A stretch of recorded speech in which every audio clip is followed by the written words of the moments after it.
ప్రభు అయిన యేసుక్రీస్తు నామములో మీకు సమాధానం కలుగునుగాక. షలోం. దేవుడు మనకిచ్చినటువంటి శ్రేష్టమైన అనేకమైన వాగ్దానంలో ఒకటి, నేను ఎన్నడూ విడువను ఎడబాయనని దేవుడు వాగ్దానం చేశాడు.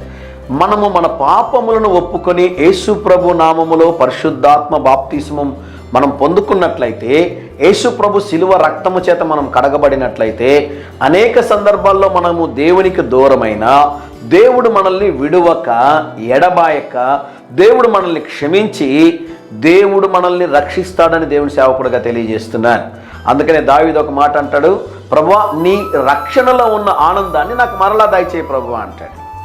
దావీదు పాపం చేసినప్పుడు, ప్రభువా నా పాపము నా దోషము పోవునట్లుగా ప్రభువా నన్ను పరిశుద్ధపరచమని అడగల, హిమముతో నన్ను గడగండి అన్నాడు, ఇస్సోపుతో నన్ను గడగండి అన్నాడు. మనమేం ప్రార్థన చేయాలి అంటే, ప్రభువా నీ శిలువ రక్తము చేత మమ్మల్ని పరిశుద్ధపరచండి ప్రభువా, నీ పరిశుద్ధాత్మతో మమ్మల్ని నింపండి ప్రభువా అని ప్రార్థన చేయాలి.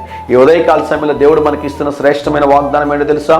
విలాప వాక్యములు 3వ అధ్యాయం 31వ వచనములో, ప్రభు సర్వకాలము విడనాడడు. దేవుని నామానికి స్తోత్రం కలుగునుగాక. దేవుడు విడిచిపెట్టేవాడు కాదండి. ఈ దేవుడు మనల్ని క్షమించేటటువంటి దేవుడు ఆయన, మనల్ని ప్రేమించేటటువంటి దేవుడు ఆయన, మనల్ని ఆదరించేటటువంటి దేవుడు ఆయన, మనల్ని బలపరిచేటటువంటి దేవుడు ఆయన, మనల్ని స్థిరపరిచేటటువంటి దేవుడు ఆయన, మనల్ని నడిపించేటటువంటి దేవుడు. సర్వకాలము నిన్ను విడనాడేటటువంటి దేవుడు కాదు. కొంతమంది మనుషులండి, అందరు కాదు, కొంతమంది, జాగ్రత్తగా వినండి. ఒక చిన్న పొరపాటు చేసి ఉంటారు, జీవితకాలం అంతా మాట్లాడరండి మనతో.